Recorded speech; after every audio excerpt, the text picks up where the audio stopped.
Ever pondered about the origins of Christian doctrine? Have you ever found yourself wondering about the roots of the belief system that, over centuries, has shaped the lives of billions across the globe? The seeds of faith that have grown into the towering columns, cathedrals, the echoes of hymns sung in unison, the gentle murmur of prayers whispered in the silence of the night, all find their beginnings in the early formative years of Christianity. But what was this religious landscape like? How did the early church, divided and diverse in its interpretations and perspectives, find in belief?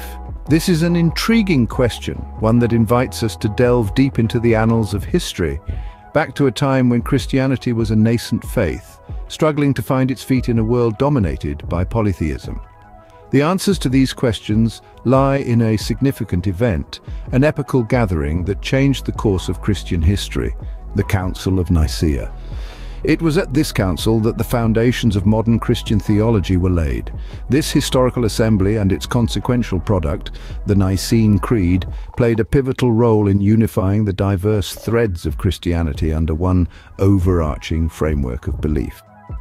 Let's take a step back and try to imagine the world in the early 4th century. It was a time when Christianity was a tapestry of beliefs and interpretations, a myriad of different threads, each representing a unique perspective on the teachings of Christ. From the rolling hills of Galilee to the bustling streets of Rome, the message of Jesus had spread far and wide, evolving and diversifying as it traveled. Into this landscape stepped the Roman Emperor Constantine. A recent convert to Christianity, Constantine was a man of vision and ambition. He understood the power of unity. He yearned for a unified Christian church, one that brought together all these diverse threads into a single, cohesive tapestry of belief. His ambition was not just political, but also deeply personal, born out of his own spiritual journey and transformation. However, achieving this unity was not going to be easy. One of the primary points of contention was Arianism, a doctrine proposed by Arius of Alexandria. This doctrine questioned the very fabric of Christian, the divine nature of Jesus Christ. Arius was a man of strong convictions, and his beliefs had the power to shake the foundations of the early Christian church. He argued that if the Father begat the Son, then there must have been a time when the Son did not exist. Hence, the Son, according to Arius, was a creation, an entity inferior to the Father. This argument stirred a theological storm, causing ripples that threatened to tear apart the fragile unity of the early Christian church. The reverberations of this theological storm echoed through the corridors of power and the humble homes of believers alike. It challenged the very essence of faith, asking difficult questions that demanded answers.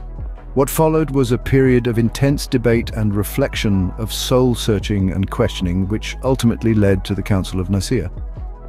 The Council of Nicaea was more than just a meeting. It was a crucible where beliefs were tested, doctrines were refined, and the foundations of modern Christianity were established.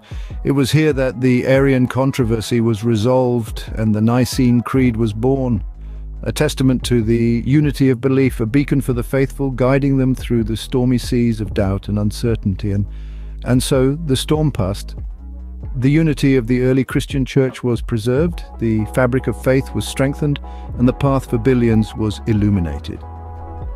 But the echoes of this theological storm still resonate today, reminding us of the journey that Christianity has undertaken, of the questions it has faced, and of the resilience it has shown. Ever pondered about the origins of Christian doctrine? Perhaps now you understand it a little bit better. For the origins of Christian doctrine lie not just in the teachings of Jesus, but also in the trials and tribulations of the early church, in the debates and discussions, and in the unity that emerged from diversity. This argument stirred a theological storm, threatening the unity of the early Christian church. To resolve this, in the year 325, Constantine convened the First Ecumenical Council in the city of Nicaea. Over 300 bishops from across the empire gathered, including key figures like Alexander of Alexandria and his deacon Athanasius, who opposed Arius. During the council, rigorous debates took place. The central issue was the relationship between God the Father and the Son. It was Athanasius who proposed that the Father and the Son were of the same substance. Homoousios, a term that became pivotal in Christian theology. After long deliberations, the council rejected Arius's views and produced the Nicene Creed. It affirmed that Christ was begotten, not made, of one substance with the Father. This creed served as the unified statement of Christian belief, an anchor amidst the storm of diverging doctrines. The aftermath of the Council of Nicaea was marked by continued debates, political manipulations, and even exiles. But the Nicene Creed endured, with minor revisions in subsequent councils. It stands today as a testament to the early church's struggle for theological unity. In summary, the Council of Nicaea was a pivotal moment in the history of Christianity. It brought together diverse views under one roof, wrestled with complex theological questions, and produced the Nicene Creed, a foundational document that continues to guide Christian belief today. The Council of Nicaea serves as an example of the early church's commitment to understanding and articulating its faith, a commitment embodied in the words of 1 Peter 3:15, "But in your hearts revere Christ as Lord. Always be prepared to give an answer to everyone who asks you to give the reason for the hope that you have." This verse, much like the Council of Nicaea itself, encourages a thoughtful, informed approach to faith. And with that, we close our journey into the past, into the Council of Nicaea and the creation of the Nicene Creed. A journey that has shown us not only the struggle for theological unity, but also the enduring commitment to understanding and articulating faith. A journey indeed into the heart of what it means to believe.